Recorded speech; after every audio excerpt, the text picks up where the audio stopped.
ಜೊತೆಯಲ್ಲಿ ಹಿರಿಯರಾದಂತ ವಿಜಯ್ ಕುಮಾರ್ ಸರ್ ಅವರಿದ್ದಾರೆ. ಈ ಸಮಯದಲ್ಲಿ ಅವರು ಬೆಳಗಿನ ಸಂದೇಶವನ್ನು ಕೊಡುವಂತವರಾಗಿದ್ದಾರೆ. ಕಾರ್ಯಕ್ರಮಕ್ಕೆ ಅವರನ್ನು ಹೃತ್ಪೂರ್ವಕವಾಗಿ ನಾನು ಸ್ವಾಗತಿಸ್ತೇನೆ.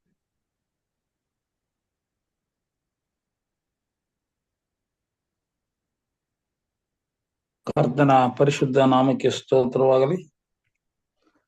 ಕಳೆದ ದಿನಮಾನಗಳೆಲ್ಲ ನಮ್ಮನ್ನು ಸಂರಕ್ಷಿಸಿ ಮತ್ತೊಂದು ದಿನವನ್ನು ಅನುಗ್ರಹಿಸಿ ಈ ಬೆಳಗ್ಗೆ ಜಾವದಲ್ಲಿ ಒಂದು ಚಿಕ್ಕ ಹಿಂಡಾಗಿ ಸೃಷ್ಟಿಕರ್ತನಾದ ದೇವರನ್ನು ಸೃಷ್ಟಿಸುವುದು ಇಂಥ ಒಂದು ಅವಕಾಶವನ್ನು ದೇವರು ಮಾಡಿಕೊಟ್ಟಿಸಿಗೆ ಆತನ ನಾಮಕ್ಕೆ ಸ್ತೋತ್ರವಾಗಲಿ. ವಿಶೇಷವಾಗಿ ಈ ಬೆಳಗಿನ ಜಾವದಲ್ಲಿ ಎಚ್ಚರವಾಗಿದ್ದು ಪ್ರಾರ್ಥಿಸ್ರಿ ಎಂಬ ಈ ಒಂದು ಕೂಟಕ್ಕೆ, ಈ ಕೂಟವನ್ನು ನಡೆಸಿಕೊಡುವಂತಹ ಬೋಧಕರಿಗೆ ದೇವರನ್ನು ವಿಶೇಷವಾಗಿ ಆಶ್ರಯಿಸಿ ಕುಟುಂಬವನ್ನು ಬಲಪಡಿಸಿ ಇದಕ್ಕೆ ಸಹಪಾಠಿಯಾಗಿ ಕಾರ್ಯನಿರ್ವಹಿಸುತ್ತಿರುವಂತಹ ಸಹೋದರಿಯರನ್ನು ನಿನ್ನ ಕೂಡ ನಿನ್ನ ಆಶ್ರಯಿಸಿ ಬಲಪಡಿಸು. ಬೆಳಗ್ಗೆ ಜನಾವದಲ್ಲಿ ನಾವು ಆಸಕ್ತಿಯಿಂದ ಎದ್ದು ನೀನು ನಾಮವನ್ನು ಕೊಂಡಾಡುವುದಕ್ಕೆ ಕೊಟ್ಟಿರುವಂತಹ ಒಂದು ಅವಕಾಶ ಇದೊಂದು ಸ್ವಾಮಿ ನಿಜಕ್ಕೂ ನೀನು ನಮಗೆ ಕೊಟ್ಟಿರುವಂತಹ ಒಂದು ಜವಾಬ್ದಾರಿಯಿಂದ ತಿಳಿದು ನಾವು ನಿನ್ನ ನಿನ್ನಲ್ಲಿ ಘನವನ್ನು ಘನಪಡಿಸುವುದಕ್ಕೂ ನಿನ್ನ ಗೌರವಿಸುವುದಕ್ಕೂ ನಾವು ಯಾವಾಗಲೂ ಸಹ ಸದಾ ಎಚ್ಚರಾಗಿ ನಮ್ಮ ಸ್ವಾಮಿ ನಿನ್ನ ನಾಮಕ್ಕೆ ಸ್ತೋತ್ರವಾಗಲಿ. ನಿನ್ನ ಪವಿತ್ರ ಆತ್ಮನ ಮೂಲಕ ಸ್ವಲ್ಪ ಹೊತ್ತು ಮಾತನಾಡುವಂತಹ ಶಕ್ತಿಯನ್ನು ಕೊಟ್ಟು ಬಲಪಡಿಸಿ ನಾವು ಒಬ್ಬರಿಗೊಬ್ಬರು ಅನ್ಯೋನ್ಯತೆಯಿಂದಲೂ ಪ್ರೀತಿಯಿಂದಲೂ ನಿನ್ನನ್ನು ಕೊಂಡಾಡುತ್ತಾ ನಿನ್ನ ವಿಷಯಗಳನ್ನು ತಿಳಿದುಕೊಳ್ಳುತ್ತಾ ಮತ್ತೊಬ್ಬರನ್ನ ಬಲಪಡಿಸುವುದಕ್ಕೆ ಬೇಕಾದ ಆತ್ಮೀಯ ವರದಾನಗಳನ್ನು ದೇವರು ನಮಗೆ ಅನುಗ್ರಹಿಸಿ ಪ್ರಾರ್ಥಿಗಳನ್ನು ಎಚ್ಚರವಾಗಿದ್ದು ಪ್ರಾರ್ಥಿಸಿ ನಡೆಸಿಕೊಳ್ಳುವ ಬೋಧಕರನ್ನು ಮತ್ತೊಂದು ಆಶ್ರಯಿಸು. ಕೂಡಿ ಬದ್ಧವಿರುವಂತಹ ಎಲ್ಲಾ ಸಹೋದರಿಯನ್ನು ಹಾಗೂ ಬೋಧಕರುಗಳನ್ನು ನಿನ್ನ ಆಶ್ರಯಿಸಿ ಬಲಪಡಿಸಬೇಕೆಂದು ನಾವೆಲ್ಲರೂ ಒಂದೇ ಮನಸ್ಸುಳ್ಳವರಾಗಿ ನಿನ್ನ ಮತ್ತೆ ನೀನು ನಮ್ಮ ಪ್ರೇರೇಪಿಸಬೇಕೆಂದು ಮತ್ತೆ ಸಂಧಿಕೊಳ್ಳುವಂತರಾಗಿದ್ದೇವೆ. ಈ ದಿನ ಸ್ವಲ್ಪ ಹೊತ್ತು ದೇವರ ಧ್ಯಾನವನ್ನು ನಾವು ಮಾಡಿಕೊಳ್ಳುವ ಹಾಗೆ ದೇವರು ಅಂತ ಹೇಳುವ ದೇವರು ಮತ್ತು ದೈವತ್ವ ಈ ವಿಚಾರವನ್ನು ನೋಡುವಾಗ ದೇವರು ಅಂದ್ರೆ ಒಬ್ಬನೇ, ದೈವತ್ವ ಅಂದ್ರೆ ಮೂರು ವಿಷಯಗಳ ವಿಚಾರಕ್ಕೆ ನಾವು ಕಲಿಯುತ್ತೇವೆ. ದೈವತ್ವ ಅಂದ್ರೆ ಈ ಲೋಕದ ಒಂದು ರಕ್ಷಣೆಗಾಗಿ ಮನುಷ್ಯನು ಪಾಪದಲ್ಲಿ ಬಿದ್ದು ನಾಶವಾಗುತ್ತಾನೆ. ಆ ನಾಶನವಾದಕ್ಕೆ ಅದು ನಾನು ಮಾಡಿದ ಸೃಷ್ಟಿ ಹಾಳಾಗಬಾರದು ಅಂತ ದೇವರು ಈ ಸೈತಾನ್ನಿಂದ ಉಂಟಾದಂತಹ ಒಂದು ಉಪಟತಳವನ್ನು ಇದನ್ನ ಸಂಪೂರ್ಣವಾಗಿ ನಾಶ ಮಾಡುವುದಕ್ಕೆ ಮಾನವರಾದ ನಮ್ಮನ್ನು ಸೃಷ್ಟಿಸಿದನು. ಈ ಮಧ್ಯದಲ್ಲಿ ದೇವರು ಮಾನವರಾದ ನಮ್ಮ ಮಧ್ಯದಲ್ಲಿ ಮತ್ತೆ ನಮ್ಮನ್ನ ಪಾಪದಲ್ಲಿ ಸಿಕ್ಕಿ ಹಾಳಾಗುವ ಸಂದರ್ಭದಲ್ಲಿ ಪುನಃ ಚೈತನ್ಯದಿಂದ ನಮ್ಮನ್ನು ತುಂಬಿಸುವುದಕ್ಕಾಗಿ ದೇವರು ತಾನೇ ಮಧ್ಯ ಪ್ರವೇಶಿಸಿ ಮೂರು ರೂಪದಲ್ಲಿ ಈ ಒಂದು ನಮ್ಮನ್ನ ಉಳಿಸಕ್ಕೆ ಪ್ರಯತ್ನ ಮಾಡಿರುವುದನ್ನು ನಾವು ನೋಡುವಂತರಾಗಿದ್ದೇವೆ. ಇಲ್ಲಿ ದೇವರು, ನಾನು ಒಂದು ವಿಷಯ ಹೇಳ್ತೀನಿ ನಿಮ್ಗೆ. ಡಬಲ್ ಚರ್ಚ್ಗೆ ಹೋಗಿರ್ಬೇಕಾದ್ರೆ ಅಲ್ಲೊಂದು ವಾದ ನಡೀತು. ಏನಪ್ಪಾ ಅಂದ್ರೆ, ಒಬ್ಬ ಸ್ತ್ರೀ ನಮ್ಮ ಸಹೋದರಿ ಯೆಹೋವ ಅಂತ ದೇವರಿದ್ದಾರೆ, ಮತ್ತೆ ಯೇಸು ಅಂತ ದೇವರಿದ್ದಾರೆ. ನೀವು ಯೆಹೋವ ಅನ್ನೋ ಒಂದು ದೇವರು, ಯೇಸು ಅಂತ ಒಂದು ದೇವ್ರು ಇರುವಾಗ ದೇವ್ರು ಇಬ್ರು ಒಬ್ಬರೇ ದೇವ್ರು ಅಂತ ಹೇಳ್ತಾರಲ್ಲ, ಇಬ್ರು ಹೆಂಗೆ ನೀವು ಹೇಳ್ತೀರಿ ಅನ್ನೋ ಒಂದು ಪ್ರಶ್ನೆ ಉದ್ಭವ ಆಯ್ತು. ಇದಕ್ಕೆ ಸ್ವಲ್ಪ ಚರ್ಚೆನೂ ಕೂಡ ನಡೀತು.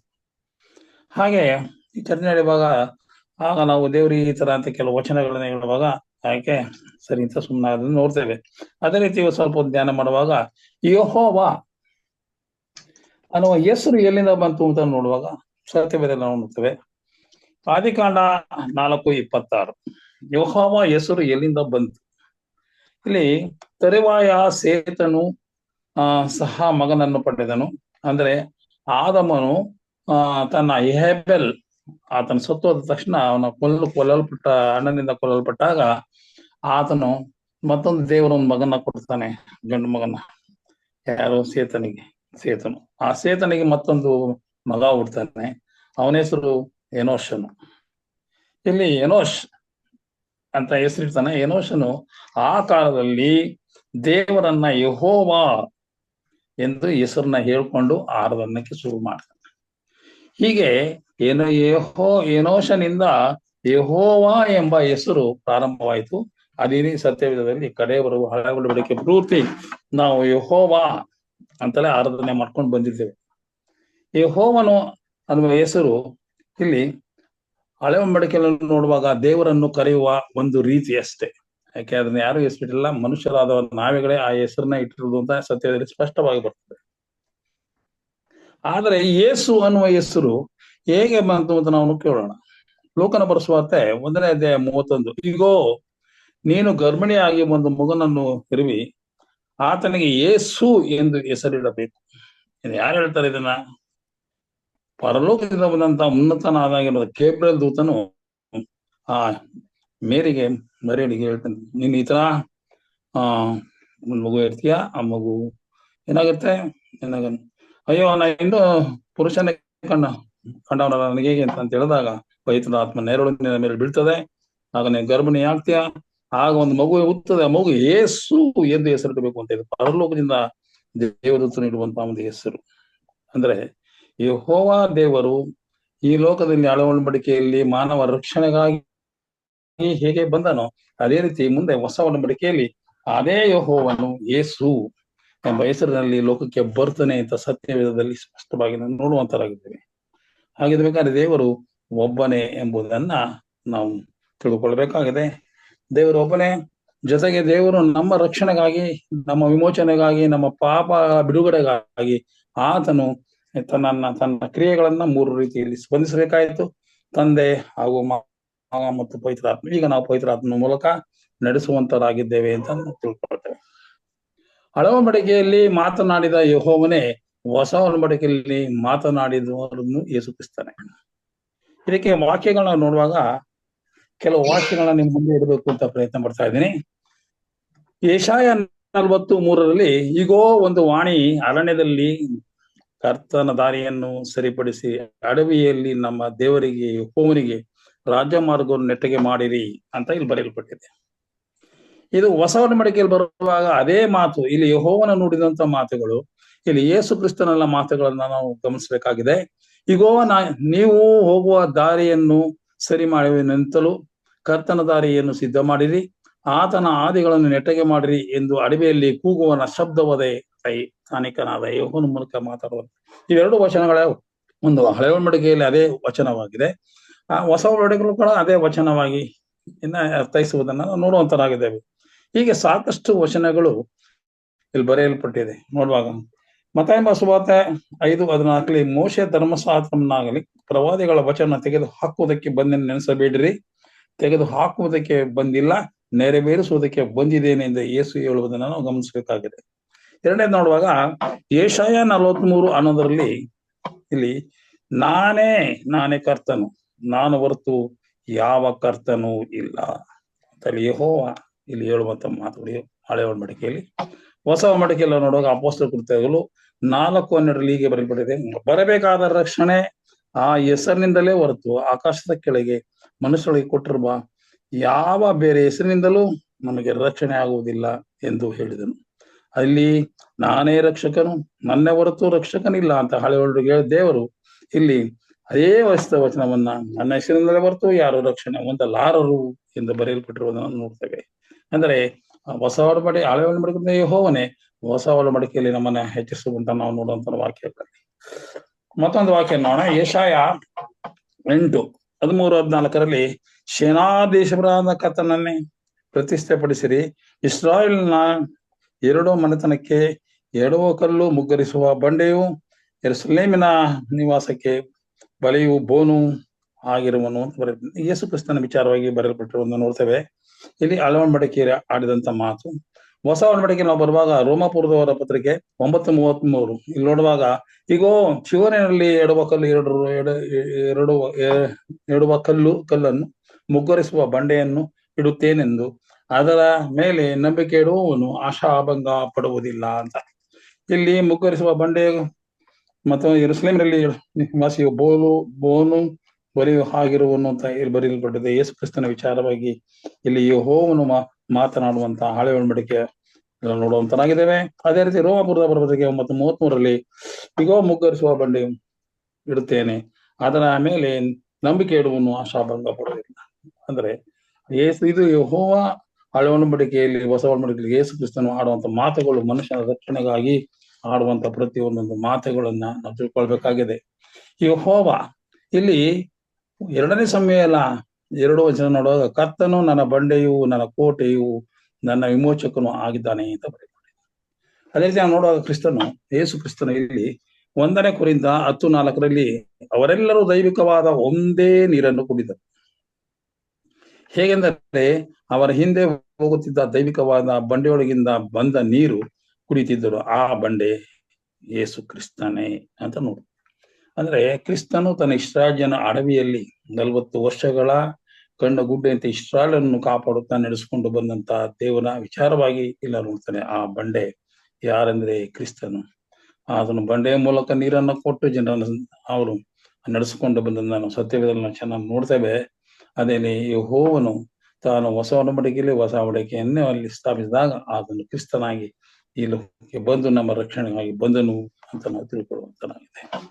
ಕೀರ್ತನೆ 102 25 27ನೇ ವಚನ ನೋಡುವಾಗ ಅಲ್ಲಿ ಏನು ಬರಿದೆ ಅಂತ ನೋಡೋಣ. ಆದಿಯಲ್ಲಿ ಭೂಮಿಗೆ ಅಸ್ಥಿವಾರ ಹಾಕಿ ಗಗನಮಂಡಲ ನಿನ್ನ ಕೈ ಕೆಲಸ, ಆದರೆ ಅದು ನಾಶವಾಗುವುದು, ನೀನು ಮಾತ್ರ ಶಾಶ್ವತವಾಗಿ ನೀನಾದರೂ ಏಕ ರೀತಿಯಾಗಿ ಇರುತ್ತೀ. ಅಂದ್ರೆ ಯೆಹೋವನ ಹಳೆ ಒಡಂಬಡಿಕೆಯಲ್ಲಿ ಇದನ್ನ ಬದಿರೋದನ್ನ ನೋಡ್ತೇವೆ. ಹಾಗೆ ನಾವು ಹೊಸ ಒಡಂಬಡಿಕೆ ಇಬ್ರಿಯರಿಗೆ ಬರೆದ ಪತ್ರಿಕೆ 1:10-12 ನೋಡುವಾಗ, ಕರ್ತನೇ ನೀನು ಆದಿಯಲ್ಲಿ ಭೂಮಿಗೆ ಅಸ್ಥಿವಾರ ಹಾಕಿದ್ದಿ, ಗಗನ ಮಂಡಲ ನಿನ್ನ ಕೈ ಕೆಲಸವಾಗಿದೆ, ಅವು ನಾಶವಾಗುವುದಿಲ್ಲ, ನೀನಾದರೂ ಸದಾ ಕಾಲ ಇರುವಿ. ನೋಡಿ, ವಾಕ್ಯಗಳು ಹೇಗೆ ಬರೆಯಲ್ಪಟ್ಟಿದ್ರೆ, ದೇವರು ಹಳೆ ಒಡಂಬಡಿಕೆಯಲ್ಲಿ ಯೆಹೋವನ ರೂಪದಲ್ಲಿ ಮಾತನಾಡಿದ ದೇವರು ಯೆಹೋವನಾಗಿ, ಹೊಸ ಒಡಂಬಡಿಕೆಯಲ್ಲಿ ಯೇಸು ಕ್ರಿಸ್ತನಾಗಿ ಮಾತನಾಡುವುದನ್ನು ಸ್ಪಷ್ಟವಾಗಿ ಸತ್ಯವೇದದಲ್ಲಿ ನಾವು ನೋಡ್ತೇವೆ. ಪ್ರತಿಯೊಂದು ವಚನಗಳು ಸಹ ಒಂದಕ್ಕೆ ಹೋಲಿಕೆಯಾಗಿ ಕ್ರಿಸ್ತನ ಮಾತನಾಡಲು ಹೇಳುವಾಗ, ನಾವು ಈ ಪ್ರವಾದಿಗಳ ಗ್ರಂಥವನ್ನಾಗಲಿ ಮೋಶೆಯ ಧರ್ಮಶಾಸ್ತ್ರವನ್ನು ತೆಗೆದಾಗ ಬಂದಿಲ್ಲ, ಅದನ್ನು ನೆರವೇರಿಸಕ್ಕೆ ಬಂದಿದ್ದೀನಿ ಅಂತ ಮತ್ತೊಂದು ಅವಧಿಯಲ್ಲಿ ಸ್ಪಷ್ಟೀಕರಣ ಕೊಡುವುದನ್ನು ನೋಡುವಂತನಾಗಿದೆ.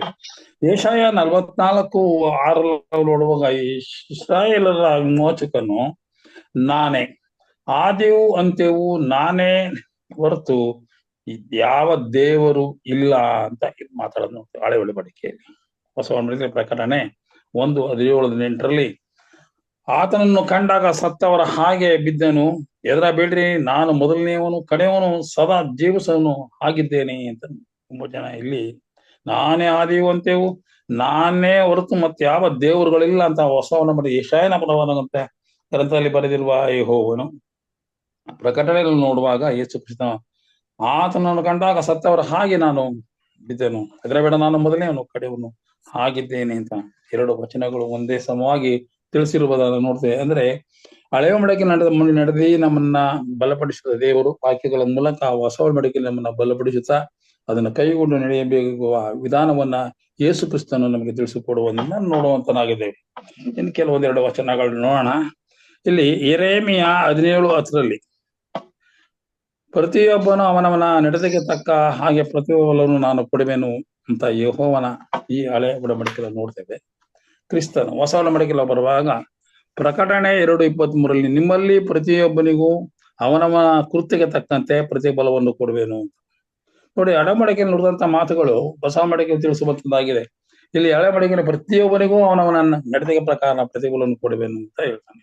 ಹಾಗೆ ನಿಮ್ಮ ಪ್ರತಿಯೊಬ್ಬರಿಗೂ ಅವನ ಕೃತ್ಯಕ್ಕೆ ತಕ್ಕಂತೆ ಪ್ರತಿಫಲ ಕೊಡುವೆನಂತ ಹೊಸ ಒಡಂಬಡಿಕೆಯಲ್ಲಿ ಕ್ರಿಸ್ತನ ಮಾತಾಡೋದನ್ನು ನೋಡ್ತೇವೆ. ಹೀಗೆ ದೇವರು ತನ್ನ ವಾಕ್ಯಗಳ ಮೂಲಕ ತನ್ನನ್ನು ಪ್ರಚುರಪಡಿಸಿಕೊಳ್ಳುವುದು, ಬಲಪಡಿಸುವಂಥದ್ದು, ನಾವೆಲ್ಲ ನಂಬಿಕೆಯಿಂದ ಅದನ್ನು ಅಂಗೀಕರಿಸಿಕೊಳ್ಳುವ ಮಾರ್ಗವು ಇದಾಗಿದೆ. ಯೋಹಾನ 5:23 ಬರೋಣ. ಅಲ್ಲಿ ಎಲ್ಲರೂ ನನಗೆ ಮಾನ ಕೊಡುವ ಪ್ರಕಾರ ಮಗನಿಗೂ ನೀವು ಮಾನ ಕೊಡಬೇಕೆಂದು ತಂದೆಯ ಚಿತ್ತವಾಗಿದೆ. ಇಲ್ಲಿ ಮಗನಿಗೆ ತಂದೆಯ ಚಿತ್ತ ಇದೆ, ಎಲ್ಲರಿಗೂ ನೀವು ಮಾನ ಕೊಡುವ ಪ್ರಕಾರ ಮಗನಿಗೂ ಮಾನ ಕೊಡಬೇಕು, ಜೊತೆಗೆ ತಂದೆಯ ಚಿತ್ತ ಇದೆ. ತಂದೆ ಮಗ ಇಬ್ಬರು ಒಂದೇ ಆಗಿದ್ದಾರೆ ಎಂಬುದನ್ನ ಇಲ್ಲಿ ಸ್ಪಷ್ಟಪಡಿಸುವುದು ನಾವು ನೋಡ್ತೇವೆ. ಯೇಸು ಕ್ರಿಸ್ತನೇ ಹಳೆಯ ಒಡಂಬಡಿಕೆಯಲ್ಲಿ ಯೆಹೋವ ಯೇಸು ಕ್ರಿಸ್ತನ ವಿಶೇಷ ಹೆಸರಾಗಿದೆ. ಯೆರೆಮೀಯ 23:5-6 ನೋಡುವಾಗ ಇಲ್ಲಿ ನಾನು ಮುಂದಿನ ದಿನಗಳಲ್ಲಿ ದಾವೀದನೆಂಬ ಆ ವಂಶದಲ್ಲಿ ಮೂಲಕ ಒಂದು ಸಧರ್ಮಿಯ ನಾನು ಮೊಳಕೆ ಹೊಡೆಯುವಂತೆ ಚಿಗುರಿಸುವೆನು ಎಂದರೆ ಯೇಸು ಕ್ರಿಸ್ತನನ್ನ ನಾನು ಈ ಲೋಕ ಕಳಿಸ್ಕೊಡ್ತಾನೆ ಎನ್ನುವ ಅರ್ಥವನ್ನ ನೋಡುವಂತರಾಗಿದ್ದೇವೆ. ಅದೇದಾಗಿ ಹೇಳ್ತಾನೆ, ಆತನೇ ನಾವು ಮುಟ್ಟಿದ ಈ ಹೊಸ ಒಡಂಬಡಿಕೆಯಲ್ಲಿರುವಂತಹ ಕ್ರಿಸ್ತನು ಹಳೆ ಒಡಂಬಡಿಕೆಯಲ್ಲಿ ಯೆಹೋವನ ವಾಕ್ಯ ನೋಡೋಣ. ಅದನ್ನು ನಾವು ತೆಗೆದುಕೊಳ್ಳುವಾಗ ಇಲ್ಲಿ ಹೊಸ ಒಡಂಬಡಿಕೆಯಲ್ಲಿ ಆತನೇ ಸೃಷ್ಟಿಕರ್ತನು ಅಂದರೆ ಯೆಹೋವನು. ಅದೇ ಕಾಂಡ ನಾವು ನೋಡುವಾಗ ಇಲ್ಲಿ ಬರೆದಪಟ್ಟದ್ದು ಹೊಸ ಒಡಂಬಡಿಕೆ ಉಚ್ಚರಿಸುವುದು ನಾವು ನೋಡ್ತೇವೆ. ಯೋಹಾನ 1:3 ಆತನ ಮೂಲಕ ಸಮಸ್ತವು ಸೃಷ್ಟಿಯಾಯಿತು, ಆತನಿಲ್ಲದೆ ಒಂದಾರು ಸೃಷ್ಟಿಯಾಗಿಲ್ಲ ಅನ್ನೋ ವಿಚಾರವಾಗಿ ಯೋಹಾನ 1:3 ನೋಡುತ್ತೆ. ಅದೇ ವಾಕ್ಯವಿತ್ತು, ವಾಕ್ಯವು ದೇವರ ಬಳಿ ಈ ರೀತಿಯಾಗಿ ಉಚ್ಚರಿಸುವುದನ್ನು ನಾವು ನೋಡುವಾಗ ವಾಕ್ಯವು ಮತನು ಯೇಸು ಕ್ರಿಸ್ತನು ಎಂಬುದನ್ನು ಸ್ಪಷ್ಟಪಡಿಸುವುದನ್ನು ನಾವು ನೋಡ್ತೇವೆ. ಪ್ರಿಯ ಸಹೋದರ, ಅದೇ ರೀತಿ ಯೋಹಾನ 1:10 ನೋಡುವಾಗ ಆತನು ಲೋಕದಲ್ಲಿ ಇದ್ದನು ಮತ್ತು ಲೋಕವು ಆತನನ್ನು ಅಂಗೀಕರಿಸಲಿಲ್ಲ. ಯೇಸು ಸ್ವಾಮಿ ಲೋಕದಲ್ಲಿ ಇದ್ದನು, ಯೇಸು ಸ್ವಾಮಿನ ಅಂಗೀಕರಿಸಲಿಲ್ಲ, ಆತನ ತಿರಸ್ಕಾರ ಮಾಡಿದ್ರು. ಆತನ ಬರ್ಬೇಕಾದ ಆದಿಯಲ್ಲಿ ಯೆಹೋವ ದೇವರು, ನೀನ್ ಯಾರ ದೇವರು, ಯೆಹೋವನೇ ನಮ್ಮ ದೇವರು ಅಂತ ಹೇಳ್ತಾ ಇದ್ರು. ಆದ್ರೆ ಯೆಹೋವನ ಮತ್ತೊಂದು ಹೆಸರು ಯೇಸು ಕ್ರಿಸ್ತಂತ ಜನರು ಅರ್ಥ ಮಾಡ್ಕೊಳ್ಳೋಗಿಲ್ಲ. ಯಾಕೆಂದ್ರೆ ದೇವರಿಗೆ ಆ ಕಾಲದಲ್ಲಿ ದೇವರನ್ನ ಯಾಕೆಂದ್ರೆ ನಾನೊಬ್ಬನೇ ದೇವರು, ನನಗೆ ಯಾವ ರೂಪವನ್ನಾಗಲಿ, ಯಾವ ಭೂಮಿಯಲ್ಲಾಗಲಿ, ಸಮುದ್ರದಾಗಲಿ, ಆಕಾಶ ಮೇಲೆ ಯಾವ ರೂಪವನ್ನು ಮಾಡಿಕೊಳ್ಳಬಾರದು, ನಾನಲ್ಲದೆ ನಿಮಗೆ ಯಾವ ದೇವರು ಇಲ್ಲ ಎಂದು ಯೇಸು ನುಡಿದಂತ ವಾಕ್ಯವನ್ನ ತಿಳ್ಕೊಂಡಿದ್ದರು. ಅನೇಕರು ಯೇಸು ಕ್ರಿಸ್ತನ ತಿರಸ್ಕರಿಸಿದ್ರು, ಯೇಸು ಕ್ರಿಸ್ತನ ತಿರಸ್ಕಾರ ಮಾಡಿದ್ರು. ಯಾಕೆಂದ್ರೆ ಯೇಸು ಕ್ರಿಸ್ತನ ಅವ್ರು ಅರಿತುಕೊಳ್ಳಿಲ್ಲ. ಅದೇ ಬಂದಿದ್ದು, ಆತನೇ ಯೆಹೋವನು ಅರಿತುಕೊಳ್ಬೇಕು. ಇವತ್ತು ನಾವು ಕೂಡ ಅದೇ ರೀತಿ ಎರಡು ಪ್ರಶ್ನೆ, ಯೆಹೋವ ಯಾರು, ಯೇಸು ಕ್ರಿಸ್ತನ್ ಯಾರು ಅಂತ ನಾವು ಅಲ್ಲಿ ತರ್ಕ ಮಾಡುವಂತ ವಿಷಯವಲ್ಲ. ಆತನು ನಮ್ಮ ರಕ್ಷಣೆಗಾಗಿ ತಾನು ಇಲ್ಲಿ ಈ ರೀತಿಯಾಗಿ ಮೂರು ರೂಪಗಳ ರೀತಿಯಲ್ಲಿ ಆತನ ಲೋಕಕ್ಕೆ ಬಂದನು ಅಂತ ನೋಡ್ತಾನೆ. ಎಫೆಸರಿಗೆ ಬರೆದ ಪತ್ರಿಕೆ 3:9 ನಾವು ಬರುವಾಗ, ಸಮಸ್ತವನ್ನು ಸೃಷ್ಟಿಸಿದ ದೇವರಲ್ಲಿ ಆದಿಯಿಂದ ಮರೆಯಾಗಿದ್ದ ಮರ್ಮವು ಪ್ರಕಟವಾಗುವ ವಿಧ ಎಂಥದ್ದೆಂದು ತಿಳಿಯದೆ ಹಾಗೆ ದೇವ ಜನರೊಳಗೆ ಅಲ್ಪನಾದ ನನಗೆ ಅನುಗ್ರಹಿಸೋಣವಾಯಿತು ಅಂತ. ದೇವರು ನಿಜಕ್ಕೂ ಇಲ್ಲಿ ದೇವರಲ್ಲಿ ಪ್ರಕಟವಾದ ಮರ್ಮ ಅಂದರೆ ಏನ್ ಮರ್ಮ ಅಂದ್ರೆ, ಇಲ್ಲಿ ಯೇಸು ಕ್ರಿಸ್ತನ ಈ ಲೋಕಕ್ಕೆ ಬಂದಾಗ ಆತನ ಮನುಷ್ಯನಾಗಿ ಬಂದನು, ಸಂಪೂರ್ಣವಾಗಿ ಮಾನವನಾಗಿದ್ದು. ಈ ಒಂದು ಮರ್ಮ ಏನಪ್ಪಾ ಅಂದ್ರೆ ಎಂಥದ್ದೆಂದು ತಿಳಿಯದ ಹಾಗೆ ದೇವ ಜನರೊಳಗೆ ಅತ್ಯಲ್ಪನಾದ ನನಗೆ ಅನುಗ್ರಹಿಸನು. ಈ ವಿಷಯದಲ್ಲಿ ತಿಳ್ಕೊಳ್ಳೋಕೆ ನಾನು ತಿಳಿಸಲ್ಪಟ್ಟಿದ್ದು, ಆತನೇ ಲೋಕ ರಕ್ಷಕನು, ಬರಬೇಕಾದ ಯೇಸು ಕ್ರಿಸ್ತನೇ ಸರ್ವಶಕ್ತನು ದೇವ ಕುಮಾರನ್ ಎಂಬುದನ್ನು ಸ್ಪಷ್ಟವಾಗಿ ಇಲ್ಲಿ ತಿಳಿಸುವಂತನಾಗಿದ್ದಾನೆ. ಇಲ್ಲಿ ಹಳೆಯ ಒಡಂಬಡಿಕೆಯಲ್ಲಿ ನಾವು ಕಂಡಂತ ಯೆಹೋವನೇ ಹೊಸ ಒಡಂಬಡಿಕೆಯಲ್ಲಿ ಕ್ರಿಸ್ತನಾಗಿ ತನ್ನ ರಕ್ಷಣಾ ಕಾರ್ಯವನ್ನು ಮುಂದುವರಿಸುವುದನ್ನು ನಾವು ನೋಡುವಂತವರಾಗಿದ್ದೇವೆ. ಪ್ರಿಯ ದೇವ ಜನರೇ, ಇಬ್ರಿಯರಿಗೆ ಬರೆದ ಪತ್ರಿಕೆ 1:2 ನೋಡುವಾಗ, ಈ ಅಂತ್ಯಕಾಲದಲ್ಲಿ ನಮ್ಮ ಸಂಗಡ ಮಗನ ಮೂಲಕ ಮಾತನಾಡಿದ್ದಾನೆ, ಈತನನ್ನ ಎಲ್ಲದಕ್ಕೂ ಬಾಧ್ಯನನ್ನಾಗಿ ನೇಮಿಸಿದನು, ಈತನ ಮೂಲಕವೇ ಜಗತ್ತನ್ನು ಉಂಟು ಮಾಡಿದನು ನೋಡ್ತೇವೆ. ಹೌದು, ಈ ಜಗತ್ತನ್ನು ಉಂಟು ಮಾಡಿದ ಅವನು, ಜಗತ್ತಿನಿಂದಲೇ ಇರುವಾತನು ಯೆಹೋವನು. ಆದರೆ ಹೊಸ ಮಡಿಕೆಯಲ್ಲಿ ಆತನು ಯೇಸು ಕ್ರಿಸ್ತನು. ಕೊಲಸ್ಸೆಯವರಿಗೆ ಅವರ ಪತ್ರಿಕೆ ನಾವು ನೋಡುವಾಗ, ಆತನೇ ಸೃಷ್ಟಿಕರ್ತನು ಎಂದು ಸ್ಪಷ್ಟವಾಗಿ ತಿಳಿಸಿರುವುದನ್ನು ನೋಡ್ತೇವೆ. ಕೊಲಸ್ಸೆ 1:16 ಭೂಲೋಕಗಳಿರುವ ದೃಶ್ಯಾದೃಶ್ಯವಾದಗಳೆಲ್ಲವೂ, ಸಿಂಹಾಸನಗಳಾಗಲಿ, ಪ್ರಭುತ್ವಗಳಾಗಲಿ, ದೊರೆತನಗಳಾಗಲಿ, ಅಧಿಕಾರಿಗಳಾಗಲಿ ಆತನಲ್ಲಿ ಸೃಷ್ಟಿಸಲ್ಪಟ್ಟವು. ಈ ಅಧಿಕಾರ, ದೊರೆತನ, ಪ್ರತಿಯೊಂದು ರಾಜ್ಯ ಎಲ್ಲ ನೋಡುವಾಗ ಆತನಿಂದಲೇ ಸೃಷ್ಟಿಸಲ್ಪಟ್ಟವು, ಆತನಿಲ್ಲದೆ ಒಂದಾದರೂ ಸೃಷ್ಟಿಸಲ್ಪಟ್ಟಿಲ್ಲ. ಆಗ ಸರ್ವವೂ ಆತನ ಮೂಲಕವಾಗಿ ಆತನಿಗೋಸ್ಕರವಾಗಿ ಸೃಷ್ಟಿಸಲ್ಪಟ್ಟವು. ಆತನಿಗೋಸ್ಕರವಾಗಿ ಸರ್ವವು ಸೃಷ್ಟಿಸಲ್ಪಟ್ಟಿದ್ದು. ಆತನ ಈ ಲೋಕಕ್ಕೆ ಬಂದಾಗ ಸಂಪೂರ್ಣವಾಗಿ ಮಾನವನಾದನು. ಕೇವಲ ಯೇಸು ಎಂಬ ಹೆಸರಲ್ಲಿ ಕಾಣಿಸಿಕೊಂಡನು ಅಷ್ಟೇ. ಆದರೆ ದೇವರು ಯಾರು ಎಂದು ಕಾಣಲಾಗಲಿಲ್ಲ. ಆದರೆ ದೇವರು ಇವತ್ತು ನಾವು ಯೇಸು ಕ್ರಿಸ್ತನ ಮೂಲಕ ನೋಡುವಂತವರಾಗಿದ್ದೇವೆ. ಯೋಹಾನ 14 ನಾವು ನೋಡುವಾಗ, ವಚನ ನೋಡುವಾಗ, ಫಿಲಿಪ್ಪನು, ದೇವರೇ ನಮ್ಮ ದೇವ್ರನ್ನ ತೋರಿಸ್ಕೊಡು, ನಾನು ನಿನ್ ಜೊತೆ ಇದ್ದೀನಿ, ಆದ್ರೆ ಇನ್ನೂ ನನ್ನ ಅರ್ಥನೇ ಮಾಡ್ಕೊಡಿಲ್ವಲ್ಲಪ್ಪ ಅಂತ ಸ್ವಾಮಿ ಹೇಳುವಂತ ಮಾತು, ನಾನೇ ದೇವರು, ನಾನೇ ಯೆಹೋವನು. ಆದ್ರೆ ನಿನ್ಗೆ ಅರ್ಥ ಆಯ್ತಲ್ಲ, ಅದು ಅಷ್ಟೇ. ನಿನ್ನ ಮನೋನೇತ್ರ ಮುಂದೆ ತೆರೀತದೆ, ಆಧ್ಯಾತ್ಮಿಕ ಕಣ್ಣುಗಳು ತೆರೆದಾಗ ನಿನ್ಗೆ ಗೊತ್ತಾಗುತ್ತೆ ನಾನು ಯಾರು ಅಂತ ಯೇಸು ನಂತರ ಯೇಸು ಪವಿತ್ರಾತ್ಮನ ಮೂಲಕ ಬಂದ. ಪವಿತ್ರಾತ್ಮನ ಕಾಲ ಬಂದಾಗ ಅವನು ಅರ್ಥ ಮಾಡ್ಕೊಳ್ಳುವಂತ ವಿಷಯ ನೋಡುವಂತ ಎಲ್ಲರೂ ಅರ್ಥ ಮಾಡ್ಕೊಳ್ತಾರೆ. ಅದೇ ರೀತಿ 2ನೇ ಕೊರಿಂಥ ನಾಡುಗ ಪಾಪರಹಿತನಾಗಿ ಈ ಲೋಕದಲ್ಲಿ ಜೀವಿಸ್ತನು. ಮತ್ತೆ ನಾವು ಆತನಲ್ಲಿ ದೇವರಿಗೆ ಸಮರ್ಪಕವಾದ ನೀತಿ ಸ್ವರೂಪಿಗಳಾಗಿರುವಂತೆ ದೇವರು ಪಾಪ ಜ್ಞಾನವಿಲ್ಲದ ಆತನನ್ನು ನಮಗೋಸ್ಕರ ಪಾಪ ಸ್ವರೂಪಿಯಾಗಿ ಮಾಡಿದನು ನೋಡಿ. ಪಾಪ ಜ್ಞಾನನೇ ಇಲ್ಲ ದೇವರಿಗೆ ಸೂಚಿಸ್ತಾನೆ. ಯಾಕೆಂದ್ರೆ ಆತನು ದೈವ ಸ್ವರೂಪನು, ದೈವತ್ವವನ್ನು ಹೊಂದಿದವನು, ದೇವರು ಆಗಿರೋದ್ರಿಂದ ಆತನಿಗೆ ಪಾಪರ ಪರಿಜ್ಞಾನನೇ ಇಲ್ಲ. ಆತ ನಮಗೋಸ್ಕರ ಈ ಲೋಕಕ್ಕೆ ಬಂದು ಆತ ಮಾನವನಾಗಿ ಪಾಪಿಗಳಾದ ನಮ್ಮ ಮೊದಲೇ ಪಾಪ ಸ್ವರೂಪಿಯಾಗಿ ಆತ ದೇವರಾತನ ಮಾಡ್ತಾನೆ.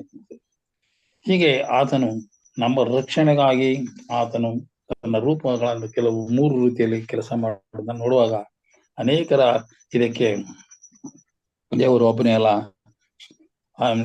ಯೆಹೋವ ಒಬ್ಬ ದೇವರು, ಯೇಸು ಕ್ರಿಸ್ತನ ಪವಿತ್ರಾತ್ಮ ಒಬ್ಬ ದೇವರು ಅಂತ ಹೇಳ್ತೀರಿ ಅಂತ ಹೇಳ್ತಾನೆ. ಎಲ್ಲವೂ ಒಂದೇ ಮಾತು, ಒಂದೇ ಮಾತಾಗಿದೆ, ಒಂದೇ ವಾಕ್ಯವಾಗಿದೆ, ಒಂದೇ ಮನಸ್ಸು ಆಗಿದೆ, ಒಬ್ಬನೇ ಆಗಿದ್ದಾನೆ. ಒಬ್ಬನೇ ನುಡಿದಂತ ಮಾತುಗಳು ಸತ್ಯವೇದಗಳಿಗಾಗಲೇ ನೋಡಿದ್ವಿ. ಹಳೆ ಮಡಕೆಯಲ್ಲಿ ನುಡಿದಂತ ಮಾತುಗಳು ಹೊಸ ಮಡಕೆಯಲ್ಲಿ ಅದೇ ಮಾತುಗಳನ್ನ ಆಡಿರೋದನ್ನ ಅದನ್ನ ನಾವು ತಿಳ್ಕೊಂಡು ಅದನ್ನ ನಡಿಬೇಕಾಗುತ್ತೆ.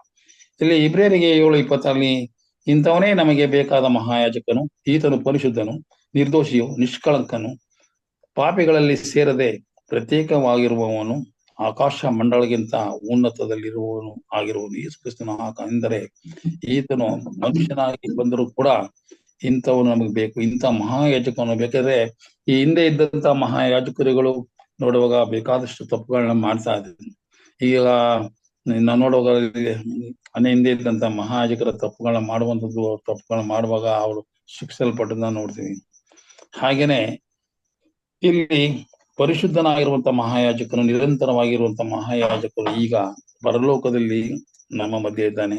ಇಲ್ಲಿ ಬಂದು ಭೂಲೋಕದಲ್ಲಿ ಮನುಷ್ಯನಾಗಿ ಬಂದು ಆತನು ಪಾಪರಹಿತನಾಗಿ ಜೀವಿಸಿ ಈಗ ಆತ ನೇರವಾಗಿ ಪರಲೋಕವನ್ನ ಪ್ರವೇಶ ಮಾಡುವಂಥದ್ದು ಮನುಷ್ಯರ ಮೂಲಕವಾಗಿ ಮಾನವನಾಗಿ, ಸಂಪೂರ್ಣ ಮಾನವನಾಗಿ ಆತನು ಈ ಲೋಕದಲ್ಲಿ ಈ ಒಂದು ಮರಣದ ಒಂದು ಕೊಂಡಿಯನ್ನು ಮುರಿದು ಹಾಕಿ, ಅಂದ್ರೆ ಇಬ್ರಿಯರಿಗೆ ಬರೆದ ಪತ್ರಿಕೆ 2:14 ನಾವು ನೋಡುವಾಗ ಆತ ಮಾನವನಾಗಿ ಸಂಪೂರ್ಣ ಮಾಂಸಧಾರಿಗಳಾಗಿದ್ದ ಆತ ನಮ್ಮಂತೆಯೇ ಮಾಂಸಧಾರಿಗಳಾಗಿ ಈ ಲೋಕಕ್ಕೆ ಬಂದನು. ಜೊತೆಗೆ ಆ ಮರಣಾಧಿಕಾರಿಯಾಗಿರೋ ಸೈತಾನನ್ನು ಅಡಗಿಸಿ ಬಿಡುವುದಕ್ಕೂ, ನಮ್ಮ ಮರಣದ ಭಯದಿಂದ ನಾವು ಸದಾಕಾಲ ಜೀವಿಸೋದನ್ನ ತಪ್ಪಿಸಿ ಇನ್ನು ನಮಗೆ ಮರಣವಿಲ್ಲ, ನಮ್ಮ ನಿತ್ಯ ಜೀವ ಇದೇ ಎಂಬ ನಿರೀಕ್ಷೆಯಲ್ಲಿ ನಾವೆಲ್ಲರೂ ಜೀವಿಸುವಂತಹ ಮಾರ್ಗವನ್ನು ಮಾಡಿಕೊಂಡ ಮಹೋನ್ನತನಾದ ಯೇಸು ಕ್ರಿಸ್ತನ ಆತನ ಹೋರಾಟ ಅಷ್ಟು ಮಹತ್ತರವಾಗಿದೆ. ಆತನ ಉನ್ನತವಾಗಿರುವನು, ಉನ್ನತವಾದ ಮಹಾಯಾಜಕನಾಗಿ ಭೂಮಿಯು ಆತನ ಪಾಪರಹಿತರಾಗಿ ಇರೋದ್ರಿಂದ ಭೂಮಿ ಆತನನ್ನು ಏನ್ ಮಾಡಿಲ್ಲ, ಇಟ್ಕೊಳ್ಳಿಲ್ಲ. 3 ದಿನ ಭೂಮಿಯಲ್ಲಿದ್ದು ಆತನು ಎದ್ದು ಮತ್ತೆ ಪರಲೋಕವನ್ನು ಪ್ರವೇಶ. ಇವತ್ತು ನಾವೆಲ್ಲರೂ ಕೂಡ ಇದೇ ನಿರೀಕ್ಷೆಯಲ್ಲಿ ಯೇಸು ಕ್ರಿಸ್ತನ ಮೂಲಕ ನಾವು ಪುನರುತ್ಥಾನದ ಮೂಲಕ ಪರಲೋಕವನ್ನು ಪ್ರವೇಶ ಮಾರ್ಗವನ್ನು ಆತನು ಮಾಡಿಕೊಟ್ಟಿದ್ದಾನೆ. ಆದಿಯಲ್ಲಿ ನುಡಿದಂತಹ ಯೆಹೋವನು ಹೊಸ ಒಡಂಬಡಿಕೆಯಲ್ಲಿ ತನ್ನ ಮಾತುಗಳನ್ನು ನೆರವೇರಿಸುವುದನ್ನು ನಾವು ಕಾಣುತ್ತೇವೆ. 1ನೇ ಯೋಹಾನ 3:5 ಪಾಪಗಳನ್ನು ಹೋಗಲಾಡಿಸೋದಕ್ಕೆ ಕ್ರಿಸ್ತನು ಪ್ರತ್ಯಕ್ಷನಾದನೆಂದು ನಾವು ತಿಳಿದಿದೆ. ಆತನು ಪಾಪವಿಲ್ಲ, ಆತನಲ್ಲಿ ಪಾಪಿಯಾಗಿರೋದ್ರಿಂದ ನಮ್ಮಂತ ಪಾಪಗಳನ್ನು ಗುಣಪಡಿಸುವುದಕ್ಕೆ ಶಕ್ತನಾಗಿದ್ದಾನೆ ಎಂಬುದನ್ನ ನಾವು ನೋಡುವಂತರಾಗಿದ್ದೇವೆ. ತದ್ರೀತಿಯಲ್ಲೇ ನೋಡಿಕೊಳ್ಳುವಾಗ 1ನೇ ಪೇತ್ರ 2:22 ನೋಡುವಾಗ ಆತನು ಯಾವ ಪಾಪಗಳನ್ನು ಮಾಡಲಿಲ್ಲ, ಆತನ ಬಾಯಲ್ಲಿ ಯಾವ ವಂಚನೆಯೂ ಇರಲಿಲ್ಲ.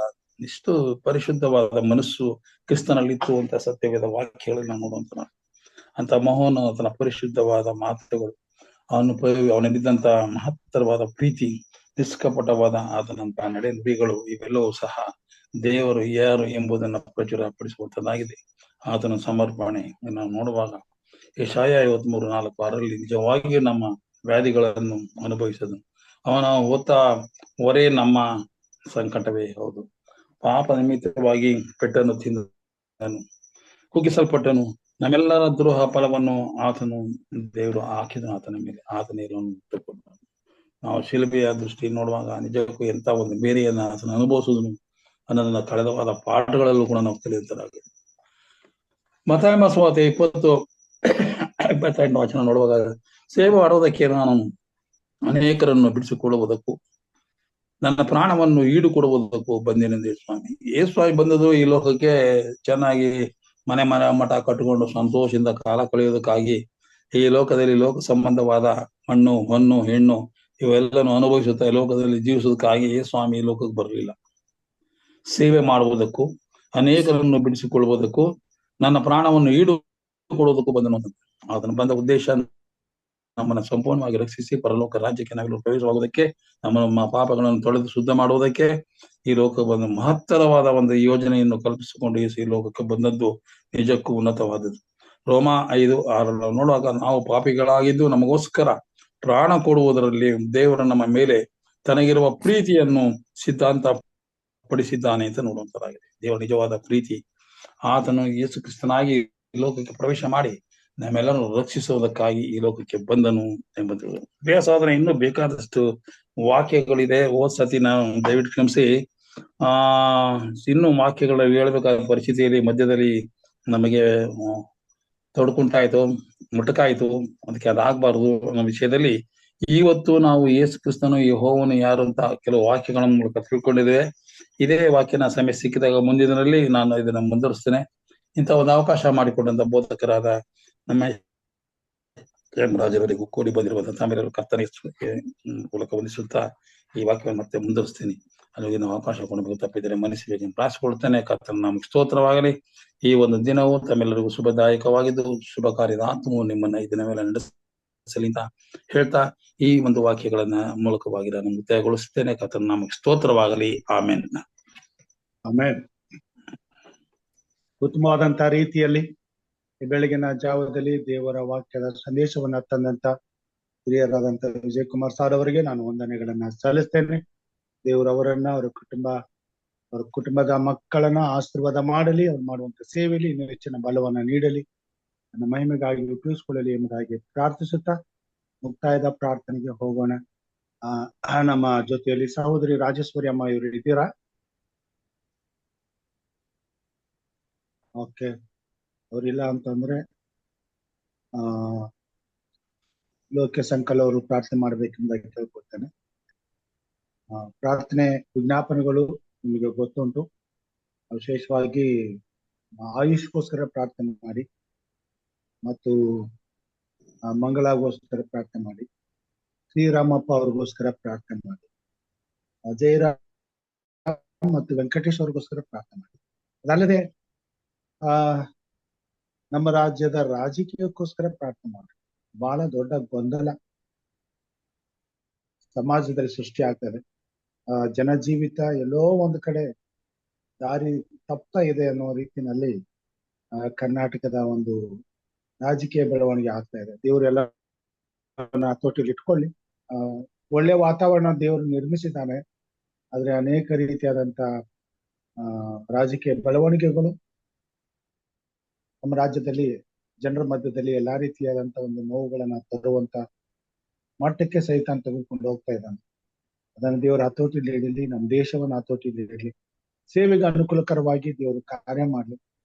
ಜೊತೆಗೆ ನಮ್ಮ ಸಭೆ ಎಚ್ಚರವಾಗಿ ಈಗ ಸಮಾಧಾನದ ಪರಿಸ್ಥಿತಿಯಲ್ಲಿ ಇರುವಾಗಲೇ ಸೇವೆಯನ್ನ ಬಲಪಡಿಸಲು, ಅಭಿವೃದ್ಧಿ ಪಡಿಸಲು, ಸಭೆಗಳನ್ನ ಕಟ್ಟಲು, ಸಭೆಯನ್ನು ಸಿದ್ಧಪಡಿಸಲು ದೇವರನ್ನ ಸಭೆಯನ್ನ ಸಮರ್ಥಗೊಳಿಸಲಿ ಎಂಬುದಾಗಿ ಪ್ರಾರ್ಥನೆ ಮಾಡಬೇಕು. ಹಿರಿಯರಂತ ಲೋಕೇಶ್ ಅವರು ಇದ್ದೀರಾ? ಓಕೆ, ಇಲ್ಲ ಅಂತಂದ್ರೆ ಮುಕ್ತಾಯದ ಪ್ರಾರ್ಥನೆಯನ್ನ ನಾನು ಮಾಡ್ತೇನೆ. ಪ್ರಾರ್ಥನೆ ಮಾಡಿಕೊಳ್ಳೋಣ.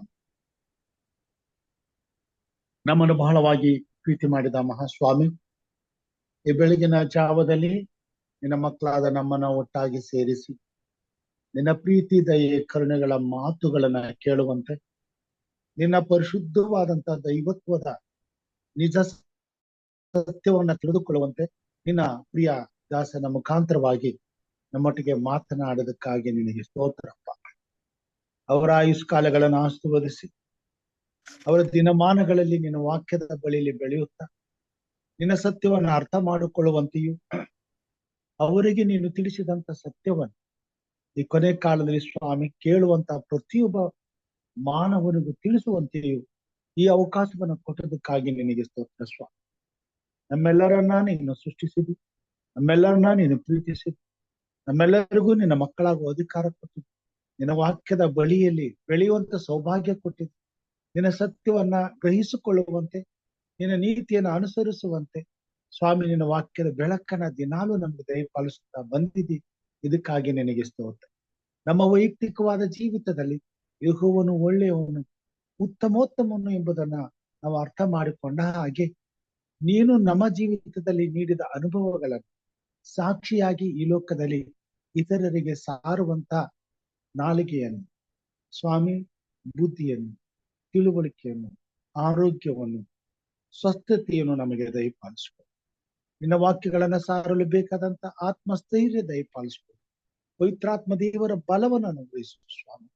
ಈ ಕೊನೆ ಕಾಲದಲ್ಲಿ ನಿನ್ನನ್ನು ಅಂಗೀಕರಿಸಿಕೊಂಡು ನಿನ್ನ ಭಯಭಕ್ತಿಯಲ್ಲಿ ಜೀವಿಸುತ್ತಿರುವಂತ ನಾವುಗಳು ನಿನ್ನ ಬರೋಣವನ್ನ ಎದುರು ನೋಡುತ್ತಿರುವಾಗ ಆ ಬರೋಣಕ್ಕೆ ನಮ್ಮನ್ನು ಸಿದ್ಧಪಡಿಸಿಕೊಳ್ಳಲು, ಆ ಸಮಯದಲ್ಲಿ ನಮಗೋಸ್ಕರ ನೀನು ಕೊಡುವ ಬಹುಮಾನಗಳನ್ನು ಸ್ವಾಮಿ ನಾವು ಪಡೆದುಕೊಳ್ಳಲು ಈ ಭೂಮಿ ಮೇಲೆ ಈ ಆಯುಷ್ಕಾಲದಲ್ಲಿ ನಿನ್ನ ಸೇವೆ ಮಾಡುವಂತ ಸೌಭಾಗ್ಯವನ್ನು ಕೊಡು. ನಿನ್ನ ರಾಜ್ಯಕ್ಕಾಗಿ ದುಡಿಯುವಂತ ಸೌಭಾಗ್ಯ. ನಮ್ಮೆಲ್ಲರ ಕೊರತೆಗಳನ್ನ ನೀಗಿಸು, ಬಡತನವನ್ನ ತೆಗೆದ ಕಷ್ಟ ಸಂಕಟ ಬಾಧೆ ಸಮಸ್ಯೆಗಳನ್ನ ದೂರ ಮಾಡು. ನಿನ್ನ ಸೇವೆಯಲ್ಲಿ ಸಮಾಧಾನವನ್ನ ನೆಮ್ಮದಿಯನ್ನ ತೃಪ್ತಿಯನ್ನ ಅನುಭವಿಸು. ಕೊಟ್ಟಂತ ಕುಟುಂಬಗಳನ್ನ ಮಕ್ಕಳನ್ನ ಮೊಮ್ಮಕ್ಕಳನ್ನ ಆಶೀರ್ವದಿಸು. ಪ್ರತಿಯೊಂದು ಕುಟುಂಬದಲ್ಲಿಯೂ ಶಾಂತಿಯನ್ನು ಸಮಾಧಾನವನ್ನು ನೆಮ್ಮದಿಯನ್ನು ತುಂಬು. ಪ್ರತಿಯೊಬ್ಬರ ಪ್ರಯಾಸಗಳನ್ನ ಆಶ್ರಯಿಸು. ದುಡಿಯುವಂತ ಕೈಗಳನ್ನ ಬಲಪಡಿಸು. ಪರಲೋಕದ ಸುರಕ್ಷತೆಯನ್ನು ಕೊಡು ಸ್ವಾಮಿ. ಹೋಗುವಲ್ಲಿ ಬರುವಲ್ಲಿ ದೂತನ್ನ ಕಾವಲಿಸು ಸ್ವಾಮಿ. ಸಕಲ ಸಮೃದ್ಧಿಯೊಡನೆ ದಿನನಿತ್ಯವೂ ನಿನ್ನ ಪಾದ ಸನ್ನಿಧಾನಕ್ಕೆ ಬಂದು ನೀನು ಮಾಡಿರೋ ಉಪಕಾರಗಳಿಗೆ ಕೃತಜ್ಞತೆಯನ್ನು ಸಲ್ಲಿಸಿ ಸ್ವಾಮಿ ನಿನ್ನಿಂದ ಎಲ್ಲಾ ಆಶೀರ್ವಾದಗಳನ್ನ ಸ್ವಾಮಿ ಎದುರು ನೋಡುವಂತ ಸೌಭಾಗ್ಯ. ನಮ್ಮ ಮಧ್ಯದಲ್ಲಿ ಅನೇಕರು ಅಸ್ವಸ್ಥರಾಗಿದ್ದಾರೆ ಸ್ವಾಮಿ. ಮಕ್ಕಳನ್ನ ನೀನು ಹಸ್ತಕೊಪ್ಸ್ತೇನೆ ಸ್ವಾಮಿ. ಆಯುಷ್ಗೋಸ್ಕರ ಪ್ರಾರ್ಥನೆ. ಮಗನ ನಮ್ಮಟ್ಟು ಸ್ವಸ್ಥಪಡಿಸು, ಆರೋಗ್ಯದಿಂದ ತುಂಬಿಸು, ಸುರಕ್ಷಿತಪಡಿಸು, ಕ್ಷೇಮ ಕೊಡು ಸ್ವಾಮಿ. ಮತ್ತೆ ಆ ಮಗನು ಆರೋಗ್ಯವಂತನಾಗಿ ಎದ್ದು ತನ್ನ ವಿದ್ಯಾಭ್ಯಾಸ ಕೆಲಸ ಕಾರ್ಯಗಳಲ್ಲಿ ಅಭಿವೃದ್ಧಿ ಹೊಂದಿ ನಿನ್ನನ್ನು ಘನಪಡಿಸುವಂತೆ ಸಹಾಯ ಮಾಡು. ಹಿರಿಯರಾದಂತ ಶ್ರೀರಾಮಪ್ಪ ಅವರನ್ನ ನೀನು ಮುಟ್ಟು ಸ್ವಾಮಿ. ಅವ್ರಿಗಿರುವಂತ ಅರ್ಬುದ ರೋಗವನ್ನ ವಾಸಿ ಮಾಡು. ನಿನಗೆ ಅಸಾಧ್ಯವಾದದೇ ಯಾವುದೂ ಇಲ್ಲ ಸ್ವಾಮಿ. ಅವರ ಹೊಟ್ಟೆಯಲ್ಲಿ ಆ ಗಂಟು ಕರಗಿ ಹೋಗುವಂತೆ, ಅವರು ಸಂಪೂರ್ಣವಾಗಿ ಸ್ವಸ್ಥರಾಗುವಂತೆ, ಯಾವುದೇ ಬಾಧೆಗಳಿಲ್ಲದೆ ನಿನ್ನನ್ನು ಅಂಗೀಕರಿಸಿಕೊಂಡು ನಿನಗೆ ಭಯಭಕ್ತುಳ್ಳವರಾಗಿ ಸಾಕ್ಷಿ ಕೊಡುವಂತೆ ಕಾರ್ಯ ಮಾಡು. ಶ್ರೀರಾಮಪ್ಪ ಅವರನ್ನು ವಿಶೇಷವಾಗಿ ಸ್ವಾಮಿ ವೆಂಕಟೇಶ್ ಮತ್ತು ಜಯರಾಮ್ ಅವರನ್ನು ನಿನ್ನ ಆಶ್ವಾಸು ಸ್ವಾಮಿ. ಕೇಡಿನಿಂದ ತಪ್ಪಿಸಿರಿ.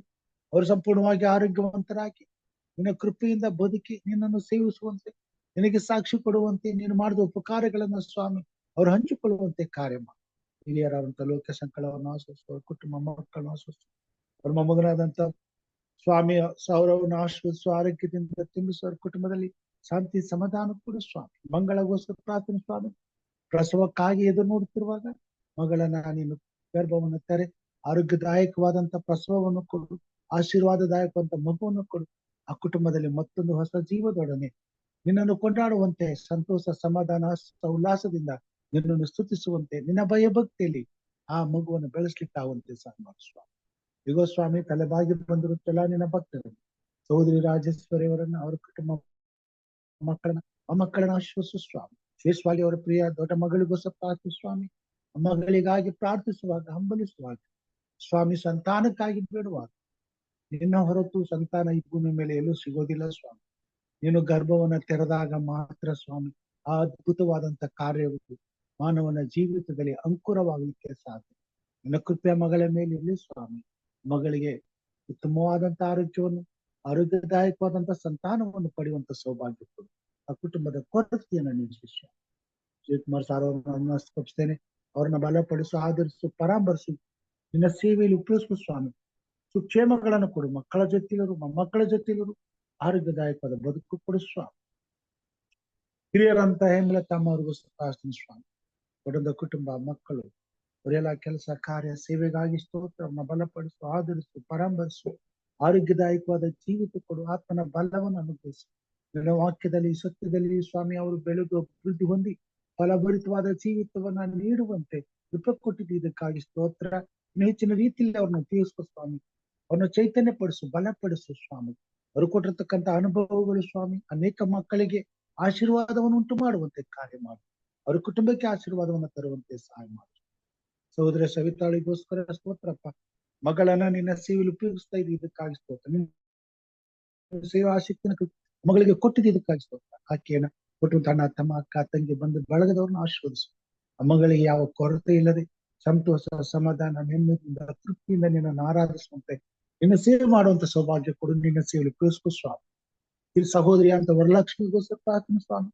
ಅವರ ಯಜಮಾನರಿಗಾಗಿ ಸ್ತೋತ್ರ ಸಲ್ಲಿಸ್ತೇನೆ, ಮಕ್ಕಳಿಗಾಗಿ ಸ್ತೋತ್ರ ಸಲ್ಲಿಸ್ತೇನೆ. ಆ ಕುಟುಂಬವನ್ನ ನೀನು ಸ್ವಾಮಿ ವಿಶೇಷವಾಗಿ ಕರ್ತನೆ ಆ ಗ್ರಾಮದಲ್ಲಿ ಉಪಯೋಗಿಸುತ್ತಾ ಬಂದಿದೆ, ಇದಕ್ಕಾಗಿ ಸ್ತೋತ್ರ. ಮಗಳನ್ನು ಆಶೀರ್ವದಿಸು. ಆ ಕುಟುಂಬದಲ್ಲಿ ಅನೇಕರನ್ನು ನಿನ್ನಟ್ಟಿಗೆ ತರುವಂತ ಪ್ರಯಾಸದಲ್ಲಿರುವಾಗ ಆ ಮಗಳನ್ನು ಬಲಪಡಿಸು, ಚೈತನ್ಯ ಪಡಿಸು.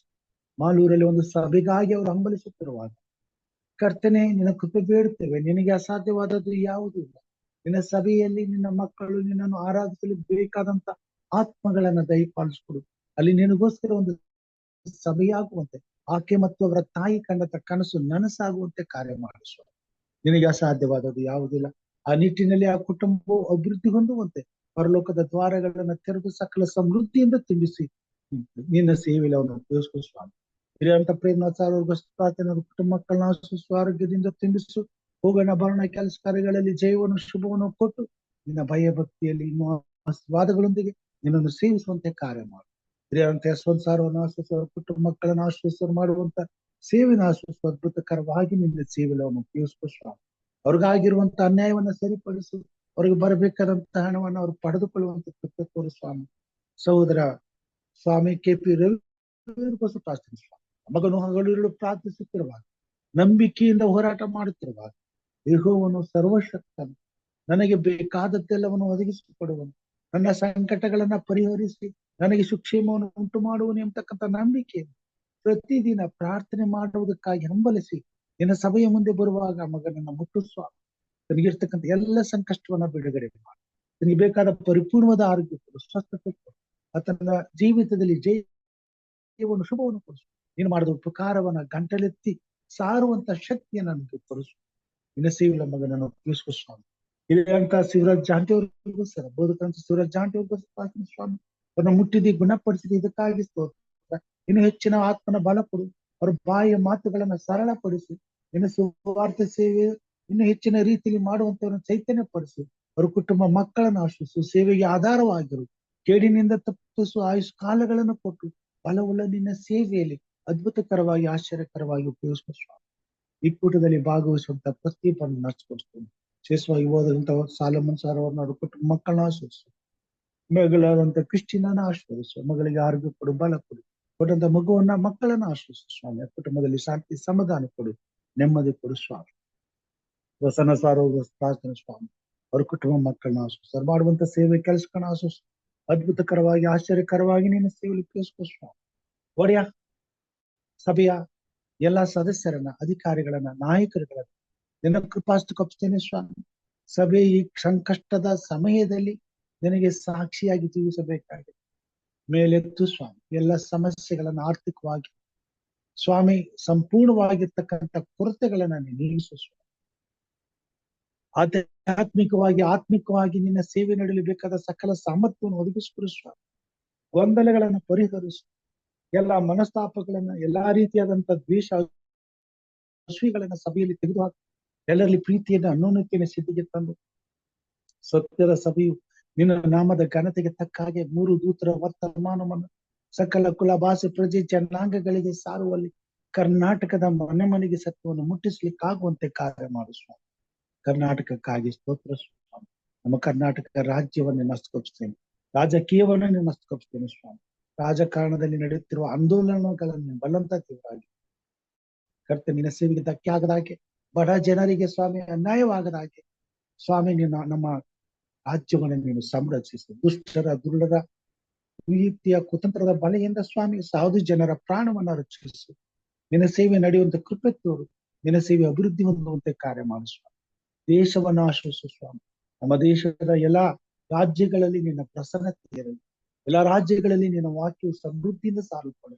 ಅನೇಕ ರಾಜ್ಯಗಳಲ್ಲಿ ಸ್ವಾಮಿ ನಿನ್ನ ವಾಕ್ಯವನ್ನ ಸಾರುವಲ್ಲಿ ನಿನ್ನ ಸೇವೆ ಉನ್ನತವಾದ ಮಟ್ಟಕ್ಕೆ ಬೆಳೆದು ನಿಂತಿರುವುದಕ್ಕಾಗಿ ಸ್ತೋತ್ರ. ಆಂಧ್ರ, ತಮಿಳುನಾಡು ಸ್ವಾಮಿ, ಕೇರಳ, ಮಣಿಪುರ, ಇಂಥ ರಾಜ್ಯಗಳು ಸ್ವಾಮಿ ಇವತ್ತು ಉನ್ನತವಾದ ಮಟ್ಟದಲ್ಲಿ ನಿನ್ನ ಸತ್ಯವನ್ನ, ನೀತಿಯನ್ನು ಎತ್ತಿ ಹಿಡಿದು ಯೇಸು ಕ್ರಿಸ್ತನ ವಿಷಯವಾದ ಸಾಕ್ಷಿಯನ್ನು ಸಾರುವಲ್ಲಿ ಕರ್ತನೆ ಈ ರಾಜ್ಯಗಳು ಪ್ರಾಮುಖ್ಯ ಸ್ಥಾನವನ್ನು ಹೊಂದಿವೆ. ಇದಕ್ಕಾಗಿ ಸ್ತೋತ್ರ. ನಮ್ಮ ದೇಶದ ಎಲ್ಲಾ ರಾಜ್ಯಗಳಲ್ಲಿಯೂ ಸ್ವಾಮಿ ಸಭೆಗಳು ಸ್ಥಾಪಿಸಲ್ಪಡುವಂತೆ, ಎಲ್ಲ ಮನುಷ್ಯರು ನಿನ್ನ ವಶವಾಗುವಂತೆ, ನಿನ್ನ ರಾಜ್ಯವು ಸ್ಥಿತಿಗೆ ಬರುವಂತೆ ಕಾರ್ಯ ಮಾಡಿ. ಈ ದಿನಕ್ಕಾಗಿ ಸ್ತೋತ್ರ. ಕೊಟ್ಟಂತ ಈ ಸೇವೆಗಾಗಿ ಸ್ತೋತ್ರ ಸ್ವಾಮಿ. ಎಚ್ಚರವಾಗಿದ್ದು ಪ್ರಾರ್ಥಿಸಿ ಕಾರ್ಯಕ್ರಮವನ್ನು ಆಶೀರ್ವದಿಸು ಸ್ವಾಮಿ. ಅಂತಾರಾಷ್ಟ್ರೀಯ ಕನ್ನಡ ಸಭಾ ಶಾಲೆಯ ಕಾರ್ಯಕ್ರಮವನ್ನು ಆಶೀರ್ವದಿಸು. ನನ್ನನ್ನು, ಕುಟುಂಬ ಮಕ್ಕಳನ್ನು ಆಶೀರ್ವದಿಸು. ನಡೆಯುತ್ತಿರುವ ಈ ಸೇವೆಯಲ್ಲಿ ನಮ್ಮನ್ನು ಬಲಪಡಿಸು, ಚೈತನ್ಯಪಡಿಸು. ಇನ್ನೂ ಹೆಚ್ಚಿನ ಆತ್ಮನ ಬಲದಿಂದ ನಿನ್ನ ಸೇವೆ ಮಾಡಲು ಬೇಕಾದ ಬಲಾಧಿಕ್ಯಗಳನ್ನು ಅನುಗ್ರಹಿಸಿ, ಸೈತಾನ ಕಾರ್ಯಗಳನ್ನು ಲಯಪಡಿಸಿ. ಯೇಸು ಕ್ರಿಸ್ತನ ನಾಮಕ್ಕೆ ಜಯವನ್ನು ದಯಪಾಲಿಸಿಕೊಡು.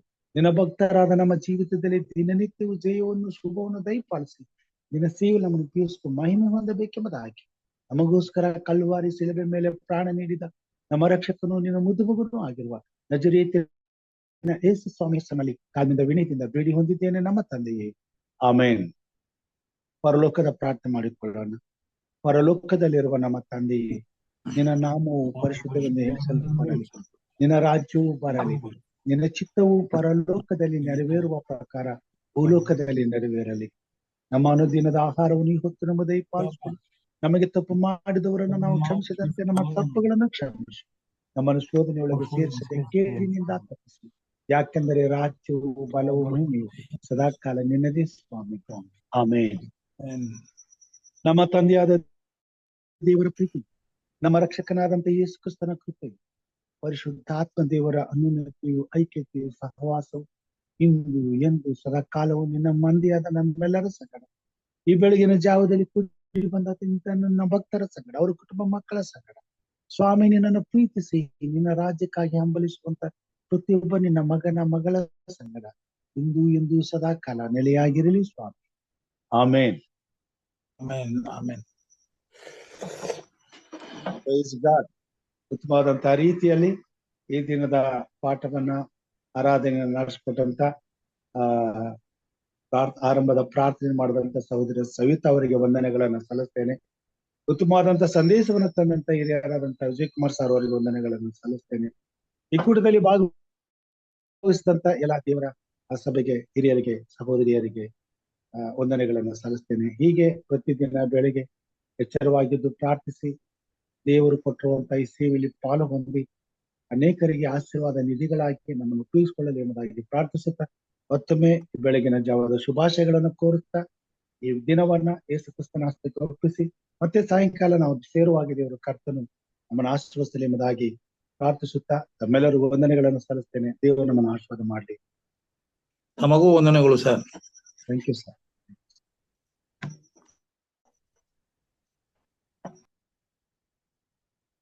ಬೆಳಗಿನ ಶುಭಾಶಯಗಳು ಸರ್. Thank you.